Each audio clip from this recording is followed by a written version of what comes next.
walked away from a six-figure medical sales job to raise over $45 million for real estate without cold calls, without flashy funnels. His name is Bronson Hill. He's the force behind Bronson Equity and 2,500 multifamily units. Bronson helps investors fire themselves fast. We're here on the Marketer of the Day podcast with Robert Plank. We're sponsored by dfypodcast.com, where we clear the tech fog. But what Bronson is here to clear out for us is that confusion about passive income and making it an inevitability, firing yourself and turning your podcast into a client attraction machine. All the big kids do it. And there's all these new paths to success. There's all these possibilities where you can stabilize your income, use your income for investing, have the automatic money machine. That way you don't have to push and work yourself so hard. But even if you do work yourself so hard, you can accomplish even more than you ever thought possible. So Bronson here to help us out, set us straight. Mr. Bronson, glad to speak to you and see you. Hey, thanks so much, Robert. I feel like that intro, I want you to be my hype man everywhere I go, just to do that intro everywhere I go. So thank you, man. That sounded amazing. Give me the call. I'm happy to stop by and help others get introduced to you, because I know I've heard your name and I've definitely seen that book cover, but I don't know what from. Must be just from the omnipresence, the getting around. So if people don't know who you are, what you're all about, what's the secret to your success? What makes you stand out? Yeah. So for me, I was like a lot of people, I was a well-paid professional. I was making a good, multiple six-figure salary, and even for like a lot of business owners. But the issue is I wanted financial freedom because I liked what I did, but I wanted to have really more than financial freedom. I wanted time freedom. So a lot of us will say, hey, I want to have, more money, but really what money allows you is to have more time. And so for a lot of entrepreneurs, the issue is, well, what happens if something happened to you and you weren't able to work in your business? Or if you sold your business, how would you actually generate cash? And so Warren Buffett, this was really convicted me years ago when I was in the corporate world, he said, unless you learn how to make money while you sleep, you'll work until you die. And so, what does that look like to actually have your money work for you and not just have investments that you run or a business that you run? And this is the world of actual passive investing. This is what's really interested in me. And so over time, we've a business around that. We've helped people basically increase their cash flow, fire themselves, basically help to, have capital preservation as well as reduce taxes. Those are all things that we work with people on. And so it's been a lot of fun and definitely a lot of learning and a lot of growth and just a real blast. I like it. And it's very much needed service, right? It's such a cliche stereotype. It's such a joke that in America, they definitely don't teach this stuff in schools, right? The American way is get into debt, only look at today, keep up with the Joneses.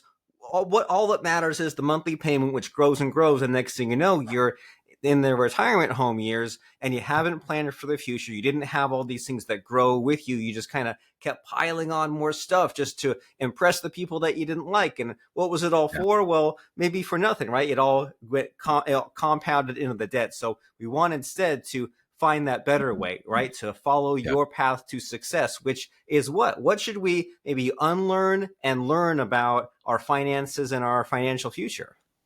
Yeah, well, I think we're taught, just as you said, there's a lot of things that we're taught, that we're really creating in the U.S. We're not creating job creators, we're creating job seekers, right? People were graduating, get a great job and go get an education with it, or get the education, great job with pensions and a benefit. But I think for a lot of us, another myth that we're really taught is that you need to have a money person, or you got to have some sort of financial advisor. And I'll just share this fact. This comes from my book as well. But a lot of these groups that run retirement funds, there's actually a lot of hidden fees they don't disclose. So they'll say that for like a Fidelity or a Vanguard fund, these are 1.2% fees. But Tony Robbins had a book called Money Master the Game. It came out a few years ago, and it said that there's actually a bunch of hidden fees that they don't legally have to disclose. I don't know how they get away with that, Robert, but they don't have to disclose it. So it's about another 2% on top of the 1.2%. And it's things like administrative fee, marketing fee, cash drag fee. Even the advisors selling this don't realize these fees are actually happening. So you have about 3.2% total. Then if you have a money person, you have somebody taking another 2% off of the top, right, per year. So you basically, the average returns of the stock market are about 6 to 9% per year, depending on how you look at it with volatility. So if they're taking, on average, you got the 1.2 plus the 2% of the hidden fees, plus the 2% that your advisor's taking, that's 5.2% per year. So that's most of your money. So you have a glorified savings account, and people don't realize they're actually kind of being like, it's really, nobody becomes wealthy by using traditional, kind of traditional methods of investing in stocks and bonds like they tell you should do. Okay, well that's a huge eye opener, right? That's a huge wake up call that people think that they're getting the best bang for their buck in combined with it being safe and managed and run by competent people, which I'm sure it is, but then they got all those little hidden fees there, and so you're not really growing the way that you should. And we've seen those graphs, right? We've seen the graphs where like Yeah. it starts at this at year one, and then your money grows, to year 20, 30, 40, and just a little bit of a difference in that percentage rate. One kind of goes like that, and one goes way up like Yeah. that. And so, even though those little percentage points you mentioned over the years, the decades, it really counts for quite a bit. And so, how did you come across all this? Like, we all go through these phases, these journeys in life. How did you say, well, hey, I'm going to quit that high paying corporate job? I'll look more into passive income. What was the turning point? So for me, honestly, it was a personal note. I actually went through a divorce about 7, 8 years ago, and I just was approaching 40 years old. And I thought, I feel like I'm here to do something and make an impact in a greater way than simply being an employee somewhere and selling medical widgets. Now I was making a difference there. I was helping and there were positives, but I just thought, I feel like I was made for more. And so I just had this moment of like, life is too short. And I didn't want to get to a place where I was 70 or 80 years old. And I said, I wish I would have tried. Maybe it like we'll try it, it wouldn't work, but like I wish I just tried to go launch my own thing. And if it doesn't work, at least I would have known, right? But I think a lot of us there's that quote that at the end of your life you regret more the things you didn't do rather than the things you did. So to me, that was a big turning point for me. And so once I realized like, okay, I want to actually, it's all about purpose. It's about, for me, setting myself up in a way that I can give back to the world. I can create impact. Then what it allowed me to do is it really allowed me to say, I'm going to focus 110% on just this. And if I can replace, maybe not replace my income right away. If I was making 200K a year, I realized, what is my actual living expenses? It was more like maybe 70K a year, right? It wasn't actually a lot. So how could I get to that rat race number where I could simply replace that? I get on my job and then start creating. So I was able to write a book. I traveled 6 times last year internationally, including the base camp of Mount Everest, right? Creating these bucket list things. A lot of times people have the life deferred plan, right? I'm going to basically do this for 30 years and then eventually I'm going to go do the things I want to do. Well, your health may not be there, the money may not be there, all these things may not be there. And so I think it's so important to live the life now that you want, to start building the things you want now in there. And I think the skill of investing passively or learning about growing your wealth outside of your job or your business, it is like a muscle. It's like when you get a big workout, you didn't know it was there, but you're really sore in that spot. You're like, oh, I didn't know I had a muscle there, right? I'm sore. That's what that muscle is. It's once you start working on it, you realize there's great opportunity to really grow wealth without taking up more of your time. Well, very nice. Well, we need your help to grow that muscle. And it seems like there's a lot in what you mentioned there is there's like these ideas of like life goals and strategizing. And whenever you talk to like money people in general, I think what's really impressive is when they say, well, hey, there's like these 4 steps. And it's not like 50 steps. They just say, hey, like you do this, right? You can quit your job, you figure out your expenses, you make a little bit more than that. That buys you some time to go and get to the Mount Everest summit. And then you have time to write the book and you get the clients. Like that's always fascinating, right? Of saying like, we got this amount of money buys you this window of time to then get to this other amount of money or this other goal or whatever you're going to grow. And what do you think is missing from that? Like, do you think people in general, like, do they not have these life goals? Do they not take them seriously? Do they not like run the calculations enough? Like, what's missing in the average person achieving everything that they want? Yeah, I think it's a really great question. I think that for a lot of us entrepreneurs or people that are running businesses, we get so in the business, we get so head down focused on what we're doing that the days, the weeks, the months go by.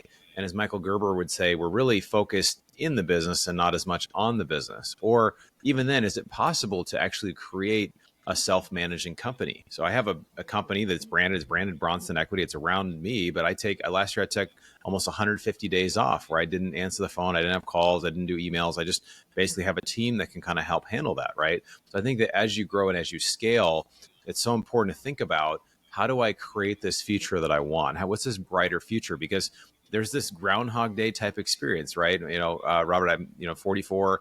Every single day, month, it goes faster. There's this phenomenon as we get older, the time goes faster, especially if you have kids and you're busy in a job, you're just kind of going with life. And so how do you actually make the most of what you're doing? And also you can fast forward and say the next 10 years, you can pretty much predict what that's going to look like, right? If you just keep doing what you're doing, you're going to get the same results. If you want to change that, you've got to change your mindset. You've got to change your goals. You've got to change something. Sometimes it's just getting in different rooms around more amazing people. There's that quote, you're the average of the 5 people you spend the most time with. So I think it's really this route of personal development, listening to great shows like this, right? Where you're adding value, bringing great guests in, people reading great books, but I think it's the two things that really help people to transform.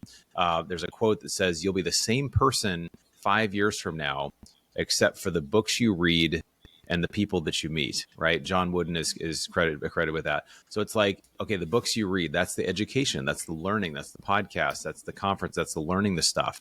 And then there's the people you meet.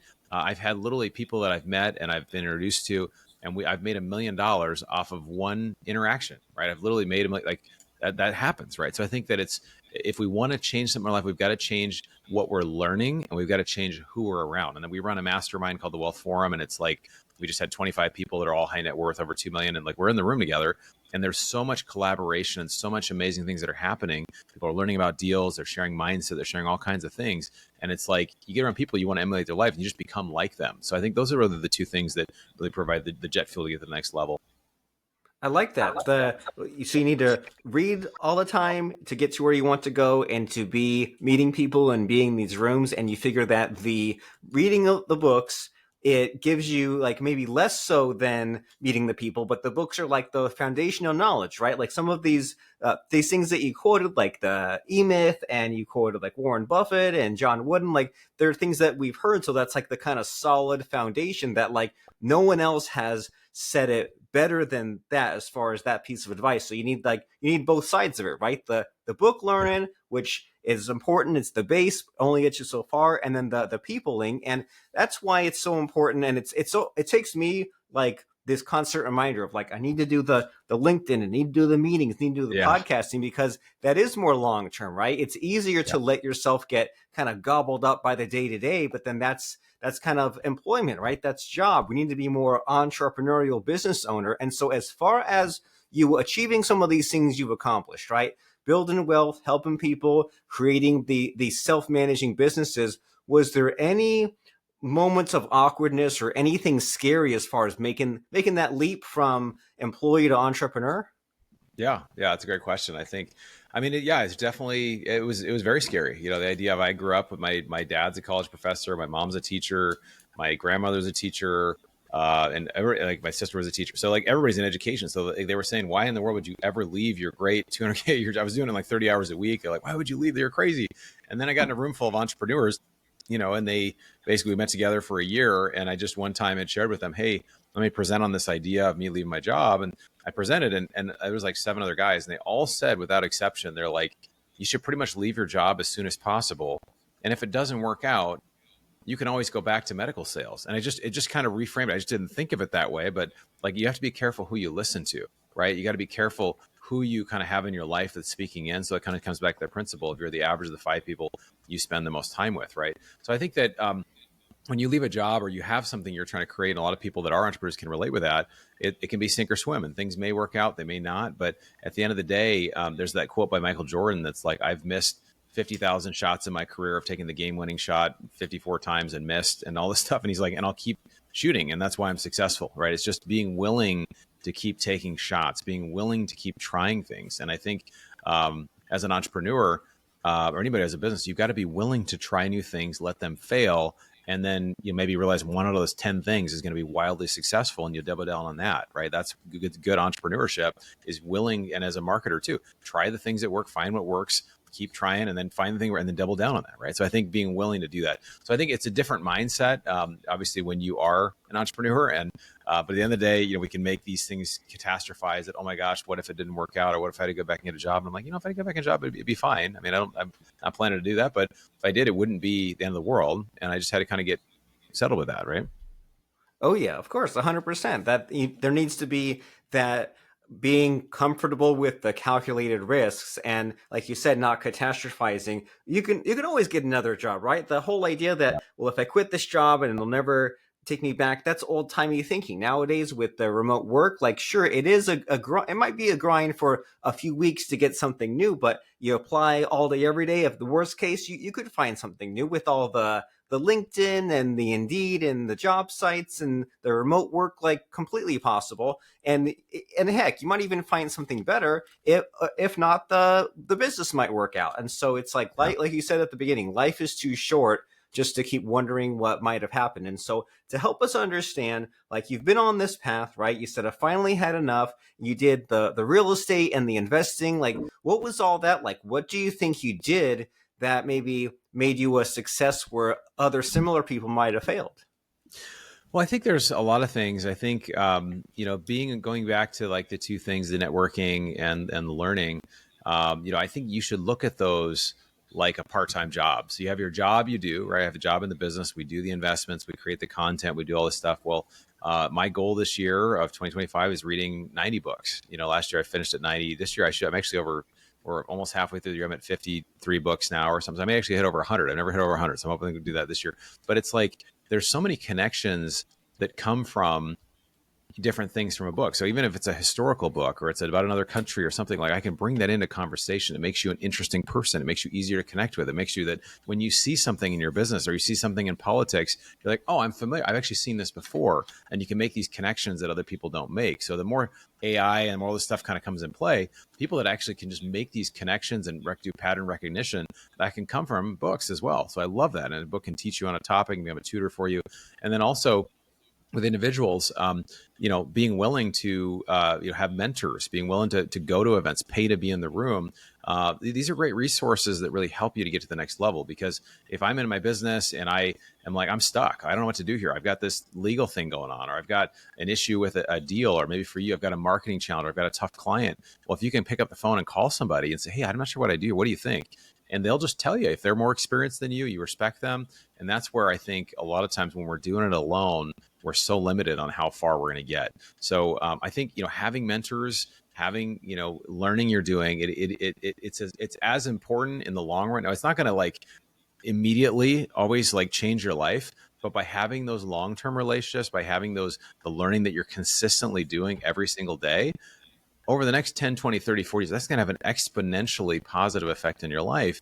And every time you open your mouth, people want to hear you because you have something interesting to say, right? So I think that you can't really put a value on that, right? I mean, that's just something, wow, every time Robert speaks, like, I want to hear what he's got to say because he knows how to, not only does he do polished intros, but he's a great marketer and he talks about his content is awesome and he does these things amazingly. And that's developed through the different people you've met and the mentors, as well as the education. I love it. Well, basically cultivating good habits, right? You figure like we said at the beginning, we made fun of the average person who is in debt and not really thinking about the future and eats fast food and watches TV and all these things. And you think, well, what are the haves and the have-nots? What's the difference? And you figure like these people that really succeed, they are readers, right? Versus Yeah. there's all these scary statistics. Like I think 40% of people after high school, they don't read a single book. And here you are with a goal towards 100. And when you look at like, there's like Elon and Warren Buffett and Zuckerberg and all these guys and Bill Gates, all these guys that have like amassed so much, they say, I read all the time. I learn stuff Yeah. all the time. I take in the feedback. I'm not just stuck and limited in my own thinking, especially nowadays, right? You mentioned AI, like stuff changes every month, every week. So it's so important to stay on track so that when you do the networking and talk to the people, then you're educated as well. And you're not just kind of mirroring back to them, or you have something to contribute as opposed to like the same old 3 or 4 talking points. And so it's been wonderful talking about some of these ideas and thinking about this. And it's great because, like you said, we all have these problems, right? Sometimes huge problems, or they happen, like all these things come at us and you're like, well, the catch-all is to always be learning and always have the support system in place. Because if I were to ask you about like, well, what's number one piece of advice you learned, or what's the big problem, it's like, well, it depends who it is, right? Depends on the context. But you have the like the steady influx, then it all works itself out. But I do want to make sure that we talk about you, because there's Bronson Equity and there's this book Fire Yourself, and we only just met and we only have a few minutes to go. So in the context of this conversation we're having here, Mr. Bronson Hill, is there a missing, hidden, invisible question that I should be asking you, I just don't know to ask you? Well, I think we talked about. I think one of the biggest things for anybody to get what they want is you've got to get really clear on what you want.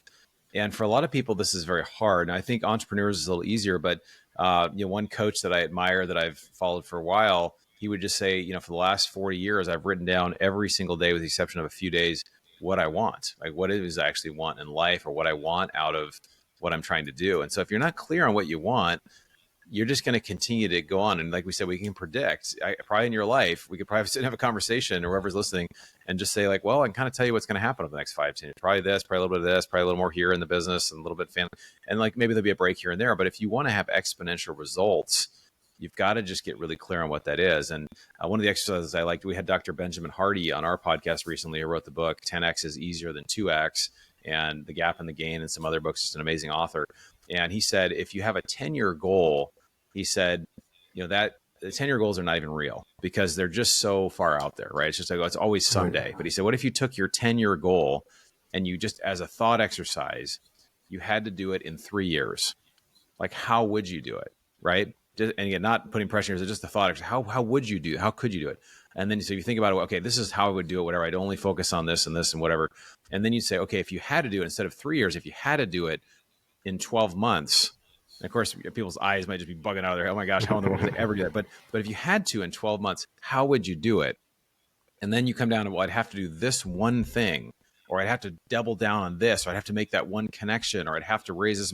Like, it just becomes very, very clear, right? So the clearer you can get, and I love having these big impossible goals. And it's not necessarily always that you're going to meet every single goal within, a 10-year goal in 1 year, but it's that you will get so much further because you've created that for yourself and you're moving toward that in a consistent way. So again, I think that's one of the biggest things I do is, instead of, like Michael Gerber says, instead of working in the business, you work on the business. So every quarter, once a quarter, I get away for 2 nights. I reflect on what's working. I just really invite in, hey, what are some things? Am I getting the results that I want? If I'm not, what do I need to change? What do I need to redirect? What do I need to stop doing? And those are all important questions. So I think those are the things that really help people get, really clear on what they want and how to live that out in their life and their business, and achieve their goals. That's wonderful. That's powerful. And so I can definitely imagine that, going back to that average person, right? I'm sure the average person doesn't know what they want. They're afraid to even think for or ask for what they want. And I think maybe Brian Tracy said that only 3% of the population has goals, has them written down, and acts on them. 3%. Mm-hmm. But I believe it, right? Because it's one of those things where it's easy to do, but it's also easy not to do. So we need to be following some of this advice, right? There's the reading, there's the networking, and treat that like a part-time job, but also write down what you want and revisit it and play those mental games and say, well, what could I do in this amount of time? What if I shortened it? Well, if that means that it condenses my resources, then can I strip some away and say, well, maybe I don't need to do all these extra things in order to get to what that goal is. And there's just definitely power in writing things down, because our brains sure play tricks on us, don't they? If we think, I'm in my head, I imagine like the perfect book I could write Fire Yourself 2.0, and it's just in my head, it lives so perfectly. But once you start writing pen to paper, it's like, hey, reality hits you really hard. And the same is true with your money and your goals and what you're building and what you're accomplishing. And so if people are saying, man, this guy Bronson Hill, he really has it together. He said a lot of the right things, but it's a podcast which only gives us a taste, a tease of what's possible. And they want to get more of that Bronson Hill bug, right? They want to check out Bronson Equity, check out the book, the podcast. How does someone know if they're a good fit for you? And if they are, what should they do to go and check out more of you? Yeah, thanks, Robin. It's been a pleasure being here. So we have a free gift for your audience. Basically, it's a report I just finished putting together. It's my favorite cash flow investments of 2025. It's my 3 favorite ones. I call it the Mailbox Money Blueprint. And so if people text the word cash flow, just all one word, cash flow, to the number 33777. So the word cash flow, text it to 33777. We'll send you that for free.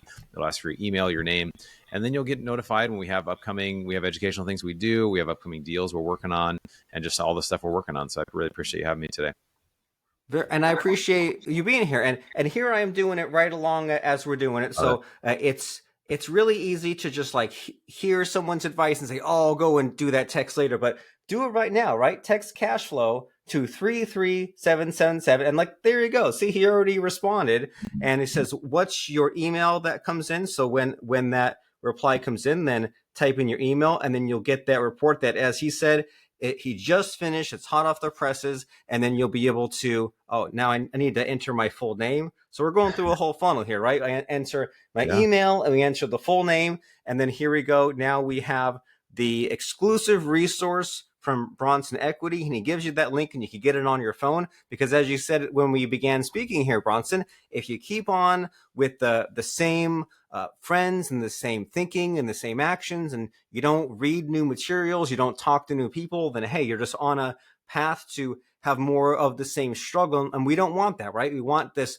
upward climb. We want the compounding interest. We want to set a good example for our family and our friends and our future and leave the world better than we found it. And we can begin that process by texting that word cash flow, CASHFLOW, to 33777. Go ahead, do it right now, and that will give you that gateway into the world of Mr. Bronson Hill, right? There's Bronson Equity, there's Fire Yourself, and there's the amazing podcast. And before I let you go, Mr. Bronson, and as we are sending that text message to get that resource from you, it's time for the scary part of the show where I try to stump you. I try to put you on the spot by asking you about a quote or lesson that has served you in life and in business. And you've given us so many good ones, but as far as a nice show ender, what do you have for a fun quote or lesson? Okay, so this is another one from Jim Rohn, the motivational speaker, and he said, make yourself valuable to valuable people. And so it's, that one thing, I heard that quote, I approached somebody, we had a conversation, I kind of pitched them on some way to help them, and it led to $1 million worth of growth for me personally, right? So that was huge, right? So I think making yourself valuable to valuable people. And how do we unpack more of that story? Is that an episode of your podcast? Yeah, so it's in my book, and it's also I think I have a YouTube channel as well. So there's Bronson Hill, you'll see it, but it basically gets into my story, how I quit my job and how that conversation went. I talk quite a bit about that, so happy to share more about that. Maybe another episode too. Very nice. Well, we need to get you back, but in the meantime, if you can't wait, if you're patient, which you should be, right? You shouldn't wait to attack your goals because tomorrow is not guaranteed. Send that text message. Text the word cash flow to 33777. That'll get you that freebie. That'll get you on Bronson's list, and that way you can check out his book, Fire Yourself, and find out about how that story paid off for him as far as making yourself valuable to valuable people. Well, Mr. Bronson Hill, author of the book Fire Yourself, it's been a blast. I'm just got a rush of energy just talking to you and thinking about the possibilities. So thanks for being here. Thanks for bringing your A game. Thanks so much, Robert. It was a lot of fun. Thanks.